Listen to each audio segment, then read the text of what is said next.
ये निष्कासन पूरी तरह से असंवैधानिक है, क्योंकि नोटिस देने के आधे घंटे के अंदर दोनों को पार्टी से निकाल दिया गया। नोटिस दिया जाता है तो उस पर जवाब मांगा जाता है, जवाब बिना लिए, बिना दूसरे पक्ष को सुने, बड़े से बड़े अपराधी के खिलाफ भी कोई कार्रवाई नहीं की जाती, और की जाती है तो न्यायालय उसको रद्द कर देता है।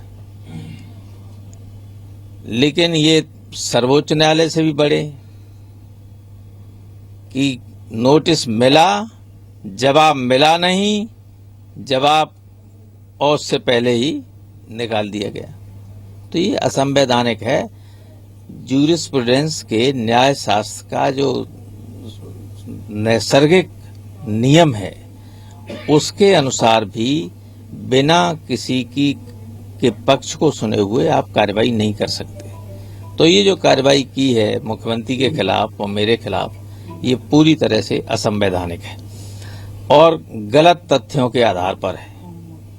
सर, आपका ये कहना है कि निष्कासन जो आपका हुआ है वो असंवैधानिक है। नेताजी का ये कहना है कि आपने जो सम्मेलन जो भी बुलाया है वो बिना उनकी अनुमति के बुलाया गया, तो वो भी आपने असंवैधानिक ही कार्य किया। देखिए, ऐसा है कि इस पार्टी में लगातार शीर्ष स्तर से असंवैधानिक काम हो रहे हैं,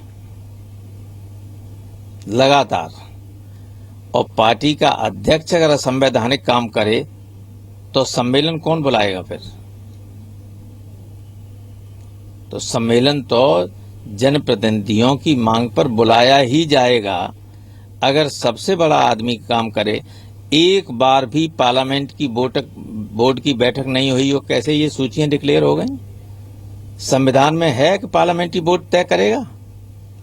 पार्लियामेंट्री बोर्ड का मेंबर सेक्रेटरी मैं था, एक भी मीटिंग नहीं हुई। दिखाए कहाँ मीटिंग? फिर कैसे पार्टी के उम्मीदवार डिक्लेयर हो गए? तो सारा काम असंवैधानिक हो रहा है। उस असंवैधानिक कार्य को ही ठीक करने के लिए कार्यकर्ताओं की जब मांग आई, मेरे पास लिख के हजारों लोगों ने लिख के दिया, डेलीगेट्स ने, तब ये मीटिंग बुलाई गई। और आपातकालीन मीटिंग के लिए कोई टाइम वाइम नहीं होता है। और दूसरी बात, पार्टी के संविधान को सही तरह से नेताजी को मालूम नहीं है। पूरे हिंदुस्तान में पार्टी का किसी भी राज्य में तब गठन हो सकता है जब वहां 30% पोलिंग बूथ पर पार्टी का गठन हो। इसलिए उत्तर प्रदेश से बाहर हिंदुस्तान के किसी भी राज्य में संवैधानिक तरीके से पार्टी का कोई गठन नहीं है। केवल मनोनीत लोग वहां हैं, कोई इलेक्टेड संगठन नहीं है, कहीं नहीं है।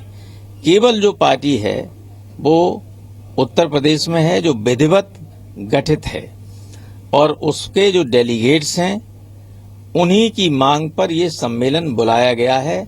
और बुलाया इसलिए गया है कि काम असंवैधानिक पार्टी में रोजाना हो रहे हैं। जो पार्टी के मेंबर नहीं हैं